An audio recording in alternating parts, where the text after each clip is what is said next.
پہلی عالمی جنگ 20ویں صدی کا پہلا بڑا تنازع تھا۔ اس تنازع کی ابتدا ہیبسبرگ فرڈینانڈ کے قتل سے شروع ہوا۔ اگست 1914 میں شروع ہوا اور اگلے 4 برسوں تک مختلف محاذوں پر جاری رہا۔ پہلی جنگ عظیم کے دوران اتحادی قوتوں برطانیہ، فرانس، سربیا اور روسی بادشاہت، بعد میں اٹلی، یونان، پرتگال، رومانیہ اور متحدہ امریکہ بھی شامل ہو گئے۔ جرمنی اور آسٹریا پر مشتمل مرکزی قوتوں کے خلاف لڑی، جن کے ساتھ بعد میں سلطنت عثمانیہ کا مرکز ترکی اور بلغاریہ بھی شامل ہو گئے۔ جنگ کا ابتدائی جوش و جذبہ اس وقت ماند پڑ گیا جب لڑائی ایک انتہائی مہنگی اور خندقوں کی جنگ جیسی شکل اختیار کر گئی۔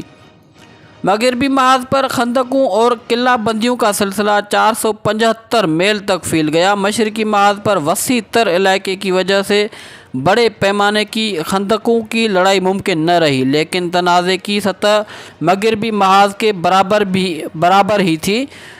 شمالی اٹلی، بالکن علاقے اور سلطنت عثمانیہ کی ترکی میں بھی شدید لڑائی ہوئی۔ لڑائی سمندر کے علاوہ پہلی مرتبہ ہوا میں بھی لڑی گئی۔ پہلی عالمی جنگ جدید تاریخ کی سب سے زیادہ تباہ کن لڑائی تھی۔ اس جنگ میں تقریباً 1 کروڑ فوجی ہلاک ہو گئے۔ یہ تعداد اس سے پہلے کے 100 برس میں ہونے والی لڑائیوں کے مجموعی ہلاکتوں سے بھی زیادہ ہے۔ اس جنگ میں 2 کروڑ 10 لاکھ کے لگ بھگ افراد زخمی ہوئے۔ ہلاکتوں کی اتنی بڑی تعداد کی وجہ مشین گن جیسے نئے ہتھیاروں کو متعارف کرانا اور گیس کے ذریعے کی گئی ہلاکتیں تھیں۔